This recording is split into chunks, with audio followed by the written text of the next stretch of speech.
Isa, firstly, thank you so much for joining me. No problem. This section, as you know, is called Pathway Spotlight, where we talk and get to know our members of team, the team, the staff here. Yeah. And it's a sort of a 10-15 minute sort of conversation that you and I are going to have. Sure. It's not planned, it's not pre-planned. We're just going to have a conversation. Sure. And then the idea is we follow this up in a number of other sessions throughout the year. So Sure. this is the first one that you and I are having. So again, thank you No for the problem. opportunity. My pleasure. Isa, start off with, I mean, we've known each other, you've been with Pathway now for nearly a year. Do you mind sharing the story with our audience, with our colleagues, in terms of the journey that you've had, in terms of obviously meeting me last year and how that's been for you? Yeah, I think probably a fast-track version of that is, so 15 years old, I'm not 15 now, but 15 years old, my dad was diagnosed with cancer, and he told me, he says, you've got to go to get mainstream education, and from there, go to university, and essentially that will give you stability in life. Yeah. Coincidentally at that time, or probably about a year and a half later, we had the economic crash, and by year 3 of my qualification, I was starting to realise that, and I was probably one of the only people in my year to realise that it's not really going to be, a university degree is not really going to, but I kept it quiet. Being brutally honest, why I kept it quiet? Because of parental pressures and what could happen as a result of it. But I started sneaking off to business conferences, and so my first business conference was with a guy by the name of Nigel Botterill, and he said... from Entrepreneur Circle. Yeah, Entrepreneur Circle. This was the opening of Entrepreneur Circle. He said, business is 90% marketing and 10% product, and I didn't know what that meant. But I thought, okay, let me see how that works. And I started toying around with the ideas. Sort of fast track, I went through about 6-7 different ideas, but I had this sort of mindset that whatever I want to do in life, it's got to take me globally.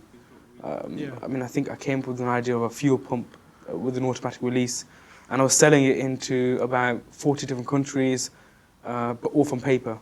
But I had that sort of thing about it. Entrepreneurial drive and global, yeah. So then I went through a number of different ways in terms of what should I do next, what should I explore. I graduated from university with a biomedical science degree, and ended up becoming a teacher essentially to bring in some income for myself.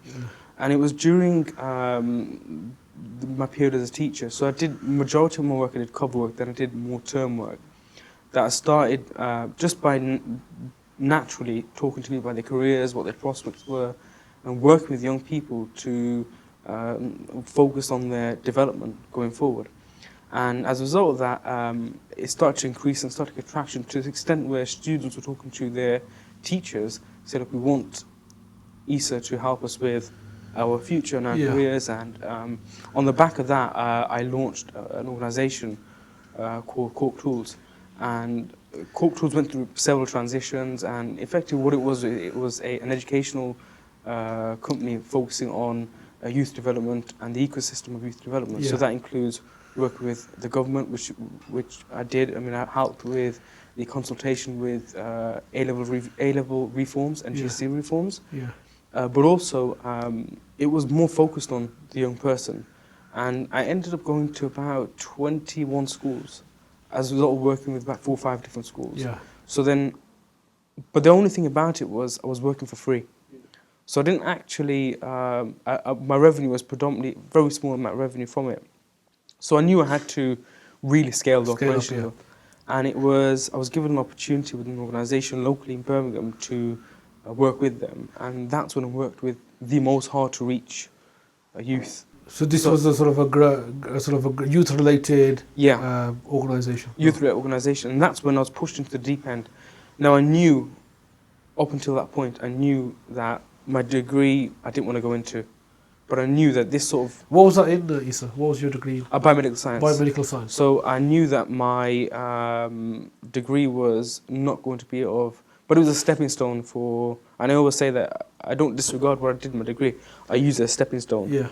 And I use the principles of the degree in terms of the self-development I got from the degree to get myself out there, and also use as motivation to say, look, I have to change things around. Didn't get successful for about 3 years, 2.5 years. And then, so my dad's health became progressively worse, and I ended up doing a lot of many different things just to essentially bring revenue into the thing. But at the same time, I knew I didn't want to leave what I was doing, and so I finished with that organisation late December last year. So probably about a year ago now. Yeah. But about a day after the conversation. Now I had you on LinkedIn. I was always getting sort of invites to events, which then I didn't know much about, but it transpired that you run these events every last Wednesday of the month, and when I saw the word government within the organisation, effectively, because obviously you're an apprenticeship provider, and I knew I wanted to work with governments. I knew I wanted to use this as a platform to education to get myself there, not on a national level but on a global level. You reached out to myself and said, look, would you be interested in coming to this event? And I said, look, no was the answer, but then coincidentally, because I had finished my contract on that Tuesday, I had the opportunity on the Wednesday to come out to yourself, and we had a conversation, and effectively you wanted to discuss in terms of taking over corporate tools, and essentially myself as an individual, and what I didn't know back then was that was essentially a spark for what would now be a really, really good opportunity in terms of where we are now. I mean, I'm not in the last 8-9 months. I would say my career positioning has probably propelled on a scale which people are surprised by. So I'm forever grateful for the opportunity you give me, and I think with the hard work that we both put into it, it's not so much as it's been hard work to get to where we are. We've done really well to get where we are, and moved on from different positions within the company itself here. I mean, Isa, you've said something which is about, you were at university and you used to bunk from university to go to conferences and networking. I mean, I think you must be one of the very few ones actually that has actually done that. Most people sort of bunk university because they're too tired or they can't get out of bed or whatever for those sort of reasons. But it's fantastic the fact that you used to go to networking and conferences and looking at developing and so forth. So that's obviously a inspirational thought, inspirational story. In terms of obviously your journey with us, how have you found working with Pathway in terms of the culture here, the sort of people here, and your perspective in terms of a project manager, project director? How have you found that experience? Company culture is probably something that whenever I've always applied for a job, I always look for the company culture, and so if you look at some of these companies where they have slides or whatever they have within the organisation, you've got to look at what fits for the individual. In some organisations, from a faith perspective, it's hard for a person to pray there.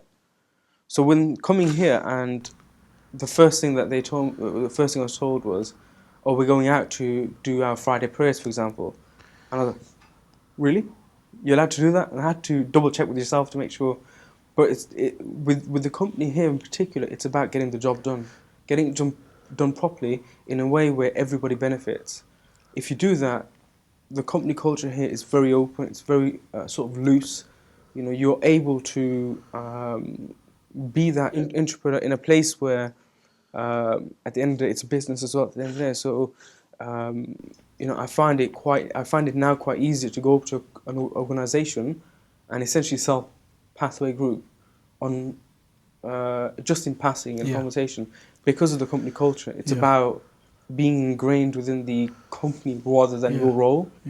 Your role is a part of a bigger workings or sort of ecosystem. An ecosystem, and it's understanding how critical your role is within the big organisation, which does really well there. Yeah. Okay. I mean, Isa, you're a sort of social media fanatic, I would call it, and I put myself in that camp as well. Obviously, I'm learning from yourself and I'm learning from others as well. But you're on Twitter, you're on LinkedIn. These are the main tools, business tools that you're currently using. I mean, as Pathway, encourage people to do so for work purposes, Yeah. for self-development purposes, and so forth. From your perspective, what sort of advice would you give somebody else in terms of utilizing social media, in terms of building business relationships, networking? Just generally, just share your thoughts. Yeah, I think what people don't realize about social media is that it connects you from. So you can be based in Birmingham, but you can be talking to somebody in, Southwest Australia. There may be a bit of a time difference, but generally speaking, whether they're in bed or they are in the office, they'll be using it at some point. And it's that connectivity. It's the ability to connect with anybody and everybody on the same level. Yeah. It doesn't really matter whether you've got a verified profile or not Yeah. verified profile. One thing that I always say to somebody about social media is never sell your product, sell yourself. Because at the end of the day, people get bored of salesmen on social media.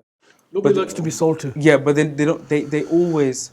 I'm not saying boast about it, but just be natural. It's like the example I gave was one of the sort of future clients that we've got within for Pathway Group.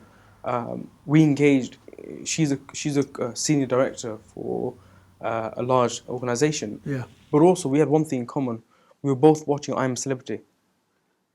So we were engaging through that, and then she got to know what I was doing. We got to know. It was just a natural.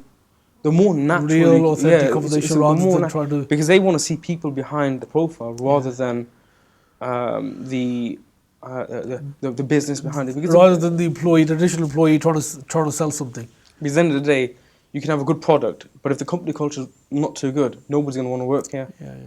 This is one of the key things about Pathway Group, and it's grown rapidly because of the company culture. Because we've got the product is exactly the same as what a lot of other people, but it's the people behind it, the engine behind it. Yeah, that's the differential. And exactly, social media it really brings that out in a person to say, look, we're just normal individuals.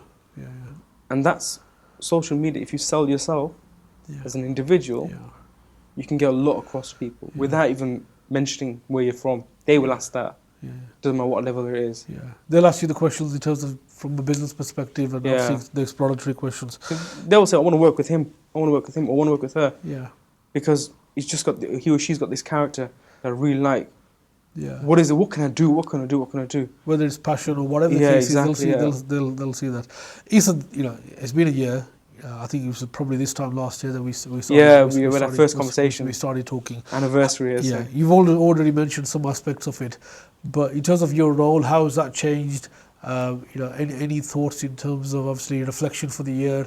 And also we'll talk a little bit about 2017 in terms of the future for yourself and obviously us as an organisation as well. Yeah, I think with so when I came here initially, we were looking at in your words, you said you kind of took a risk on me, and in that sense that you wanted to work on a project, but it turns out that the project then transformed into another project, which thus became Asian Apprenticeship Awards. And what led from there, it's to where it is now. When we started together, we saw it as a mutual relationship to build the brand of Pathway Group and take Pathway Group to the next level.